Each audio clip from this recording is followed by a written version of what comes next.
Подивіться на своє відображення прямо зараз. Ви бачите високі вилиці, прямий профіль і відкритий погляд. Це не просто ваша краса, це ваш генетичний паспорт, якому буквально 3000 років. А тепер подивіться, так би мовити, на типове обличчя із залізьких боліт. Пласке, з кирпатим носом і важкою надбрівною дугою. Нам 100 років буквально втирали дичину про слов'янську зовнішність. Але антропологія наука безжальна. Вона каже, українець і росіянин це не просто різні народи, це різні біологічні типи. Поки Москва купувала істориків, вона не змогла купити кістки. Чому за 300 років спільного життя наші обличчя так і не стали і близько схожими? Куди зникли слов'яни на Росії і чому їхній справжній пращур це не київський князь, а лісовий мисливець із притиснутим профілем? Сьогодні я розберу ваші обличчя на деталі. Від форми очних ямок до кута нахилу вашого лоба. Ви дізнаєтесь, чому руський мір – це не ідеологія, а антропологічна мутація. Додивіться це відео до середини, бо там я покажу доказ, який неможливо буквально загримувати ніяким чином. Біологічну печатку Азії, яка стоїть на кожному 10-му мешканці Московії. Погнали! Підписуйтесь на канал Контури Історії, щоб не пропустити нові випуски.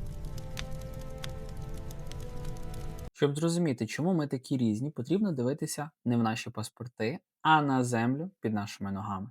Ландшафт – це головний скульптор людського тіла. Тисячі років природа, так би мовити, виточувала українця і московита за абсолютно різними лекалами.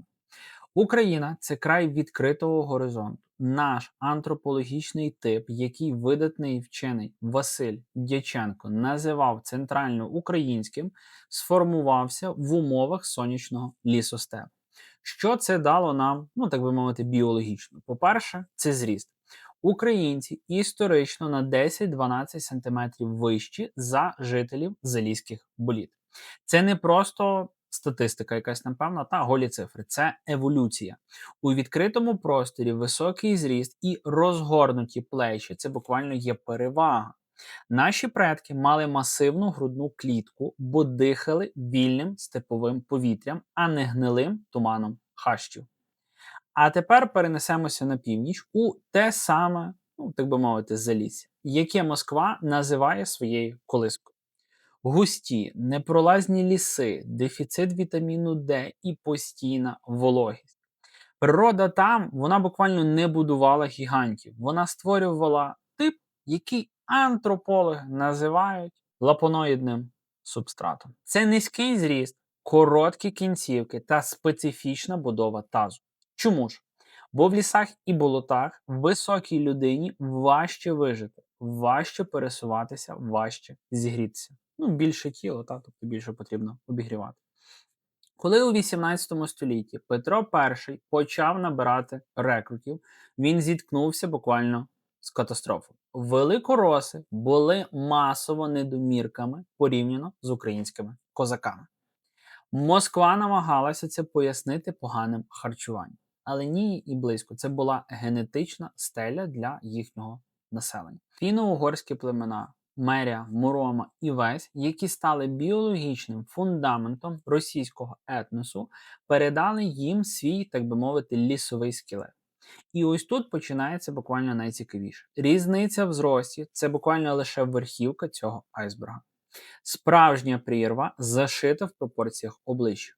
Подивіться на ці два типи. У українця так звана атлантична будова. Вузьке, добре профільоване обличчя.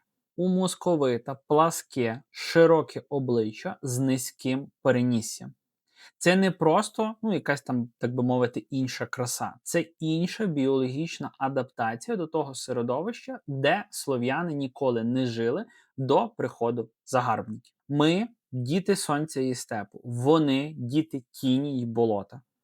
І ці 3000 років еволюції неможливо стерти жодним указом про якийсь там вигаданий єдиний народ. Далі я покажу вам доказ, який московити намагаються приховати за допомогою гриму та бород. Але проти власного носа та вилиць ніяким чином не попреш. Якщо зріст ще можна якимось чином там списати на раціон, то профіль обличчя – це чиста буквально математика генетики. Давайте подивимося на те, що Москва століттями намагалася сховати за густими бородами. Є такий термін горизонтальна профільованість.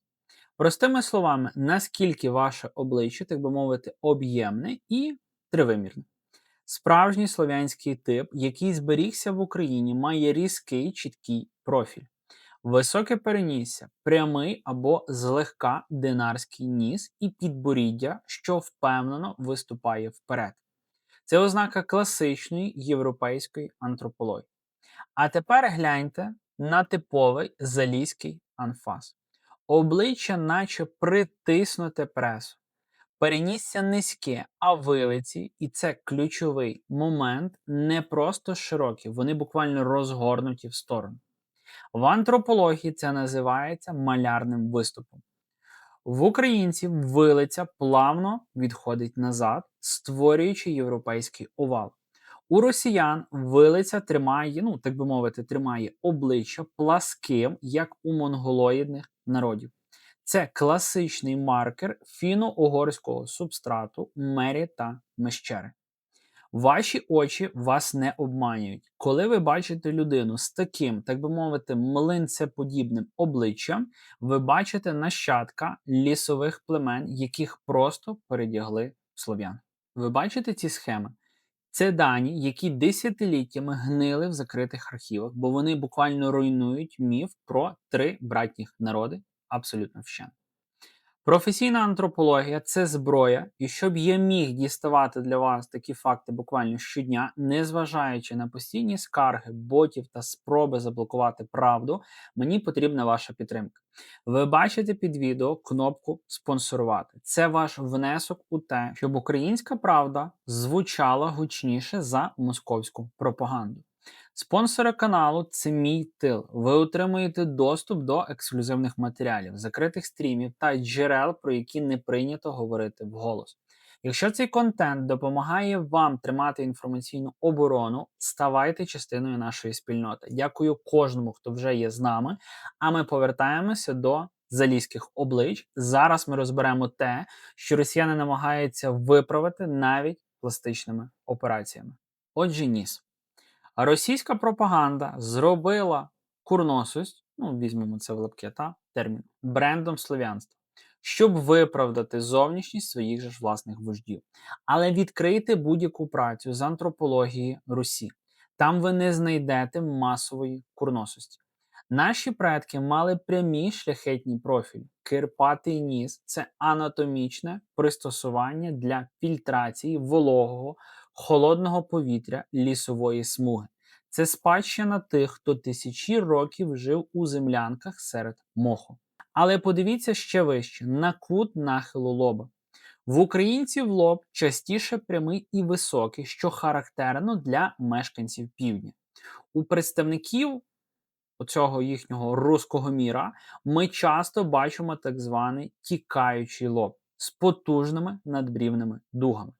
Це архаїчна риса. Коли ви бачите такий масивний, так би мовити, лобний валик, знайте, це не ознака сили, це ознака того, що змішування з примітивнішими автохтонними племенами півночі там відбувалося набагато інтенсивніше, ніж будь-хто готовий це визнати. І ще одна деталь, про яку, так люблять замовчувати – вушні раковини. Згідно з дослідженнями того ж власне Дяченка, у українців переважає середній та малий розмір вух із чітко вираженою мочкою. У залізькому типі вуха часто великі, згладжені, що знову ж таки відсилає нас до палеоєвропейського типу півночі. Ми не просто маємо різні погляди на світ, у нас навіть світло на обличчя падає інакше через різну анатомію кісток. Але якщо ви думаєте, що кістки – це все, почекайте. Зараз ми перейдемо до того, що формується не тільки генетикою, а й століттями рабства. До мімічної маски, яка робить росіян впізнаваними в будь-якому куточку планети. Ви коли-небудь замислювалися, чому російського туриста за кордоном впізнають ще до того, як він буквально відкриє рота?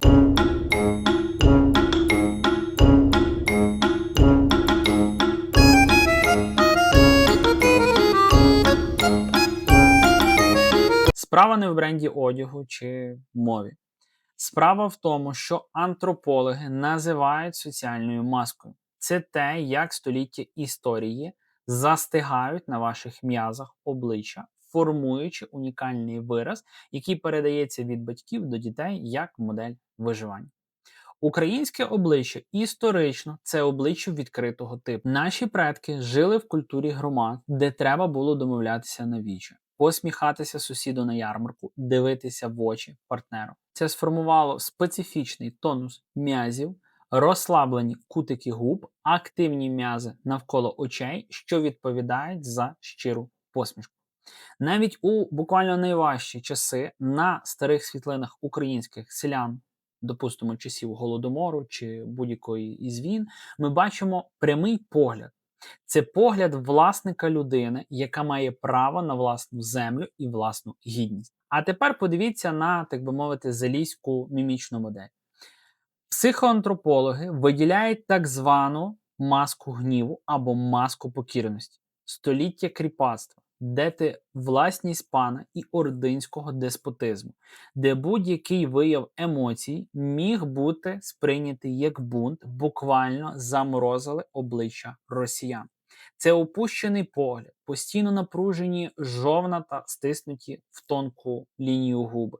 Це обличчя людини, яка або чекає на удар від начальства, або готова сама вдарити того, хто нижче є за рану. Подивіться на їхній іконопис. Московська ікона – це завжди скорбота, застигла нерухомість, очі, що дивляться з-під лоба.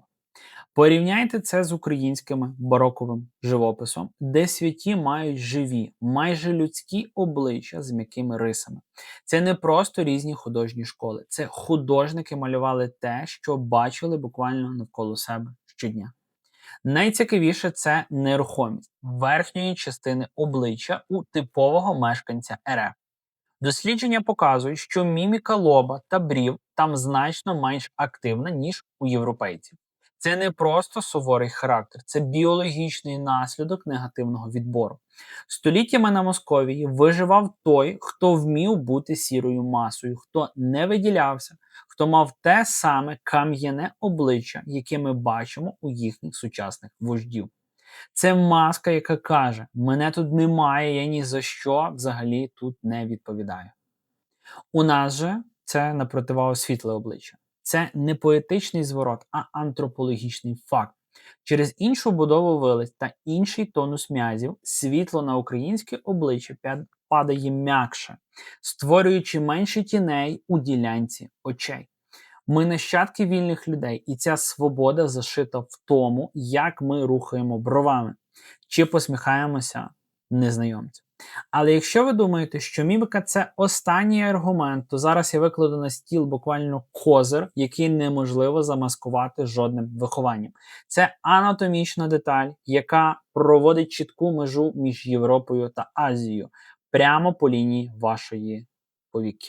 Зараз ми поговоримо про те, що росіяни називають слов'янським розрізом очей, а наука називає зовсім інакше. Ми підійшли до фіналу, де закінчуються теорії і починається жорстка анатомія. Є одна деталь, яку неможливо змінити ні тренуваннями, ні мовою. Це епікантус, так звана монгольська складка у внутрішньому кутику ока. Вона перекриває слізний горбик і є головним маркером великої монголоїдної раси. Уявіть собі, на території України від Закарпаття до Донбасу серед етнічних українців цей показник дорівнює абсолютному нулю. У нас немає цієї складки навіть у зародковому стані. Це означає, що за останні кілька тисяч років жодного масового змішування з азіатськими ордами на нашому генетичному рівні не відбувалося. Ми чиста європейська лінія. А тепер дивимося на результати антропологічних експедицій у самісіньке, так би мовити, серце Росії – Рязань, Володимир, Кострому. Там епікантус фіксується у 7-12% дітей. Ви розумієте, що це значить? Буквально кожен 10-й мешканець Центральної Росії має пряме, видиме, біологічне підтвердження свого неслов'янського походження. Це, так би мовити, не подув вітер з Азії, це глибокий, корінний фіно-угорський та татарський субстрат, який пробивається буквально крізь покоління.